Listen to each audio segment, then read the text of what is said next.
Hey, Pyrrha, do you know anything about Grimm? I was kind of nervous this was gonna be asked. I know what I've read.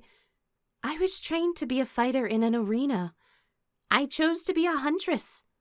But my specialty is against people. Oh, well, that's something.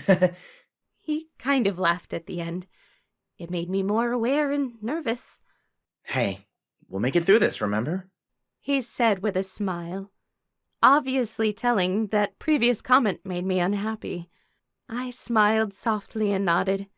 It was strange, even though I knew he was just as afraid and nervous, and yet he still seemed to smile to make sure I am as calm as possible. Jean Arc was an interesting individual. I looked forward to a new sense of confidence.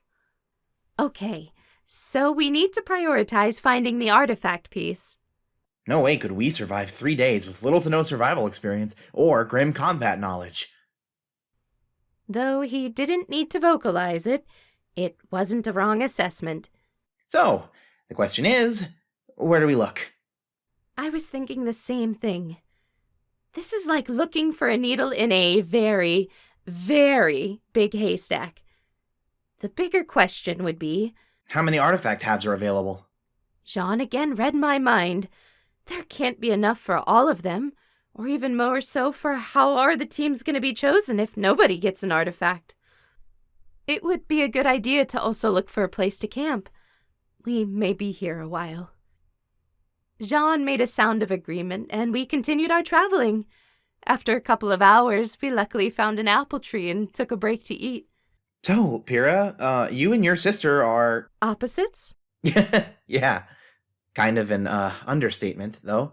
Weiss is arrogant and comes off very strong.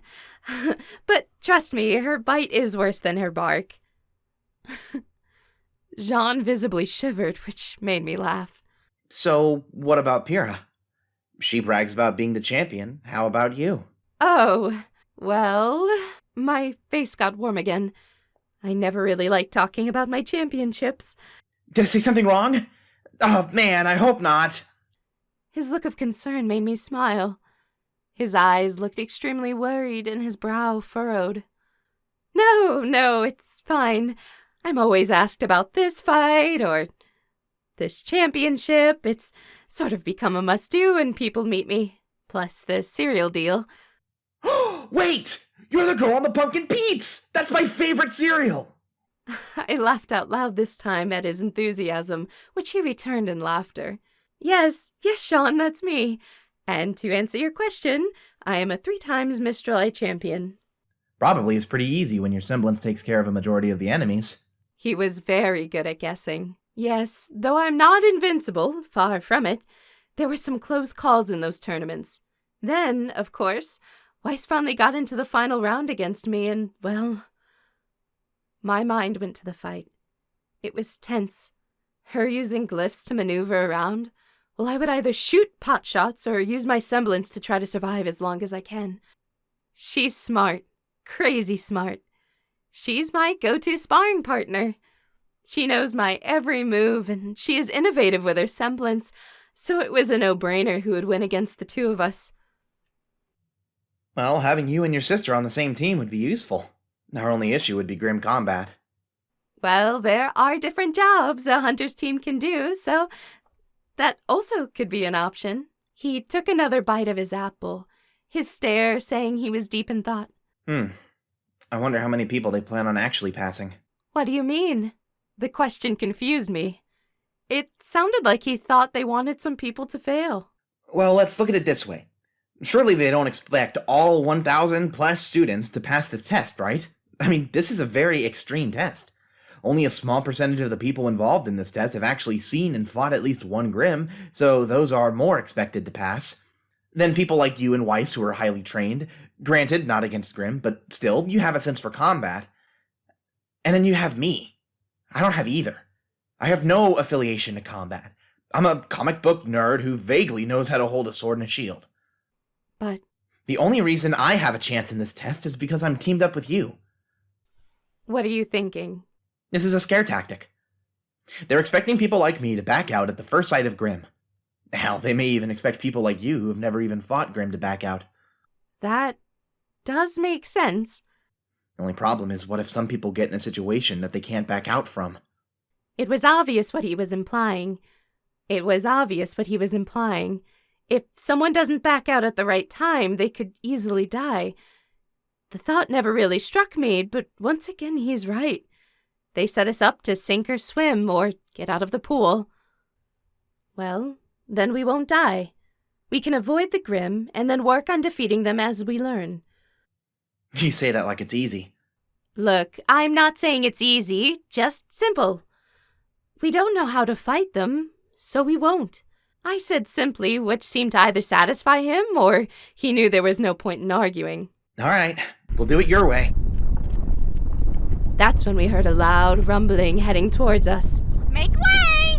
A female voice said as a girl with orange hair and a pink skirt and a white, pink, and black shirt with what looked like a grenade launcher ran by, and after seeing Jaune's expression, he was as confused as I was. A young man with long black hair and a pink streak. He was wearing a green warrior's robe with 2 bladed pistols following close by. Nora, slow down a little. We need to make a plan. Run now! Plan later! Follow me.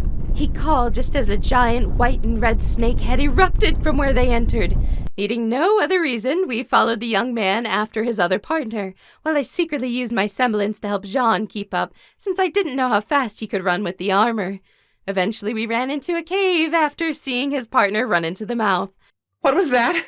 That The young is a man Grim sat known as down a while King Nora Taiji happily too. sat next to him, giving him her canteen. He took it and took a single small drink. We tried running in blind, but we're used to Mistrali Grim. That must be Veil only. Nora looked at me studyingly. Oh my goodness! You're Pyrrha Negos! Holy shit! Nora's stare went to Jaune, who is still catching his breath. Probably not out of exhaustion, but recovering from the adrenaline rush. And you're... John Ark. Short and sweet. Oh my god. He looked like he wanted to add his usual tagline, but he just sat against the wall, the sunlight bearing into the cave. And you two? I am Nora Valkyrie, and this is my Lyren. I told you not to introduce me like that. But how often do I actually listen? True. It followed us, but doesn't know where we are. Too tired to feel negative. We need to come up with a plan. Well, I need to know everyone's semblances, weapons, styles, and any information on Grim that you've got. Jaune? I, was really good at team games in school and was even better in chess. He blushed heavily. I felt very uneasy about all of this. Jaune just now unlocked his aura. We have no idea what his semblance is, and then we have 2 unknown people for who all we know may abandon us mid-fight. Let's discuss this. Ren said, and then he, followed by Nora, went deeper into the cave to debate their options. The Taijitsu was close. The rumbling had begun to sound like a small earthquake. Are you sure you can do this? Not a clue. Gotta try. Do you trust me? He asked it strangely, making it a painful question to hear. Perhaps it was because of my fear of everything going wrong. I trust you. I felt uneasy, but my partner needed confidence in this. He knew the stakes, and regardless of how afraid I knew he was quick to volunteer to plan something and either would lead them to victory or lead them to survival. He nodded, and Ren and Nora walked back. Okay, we will join. Let's hope this works.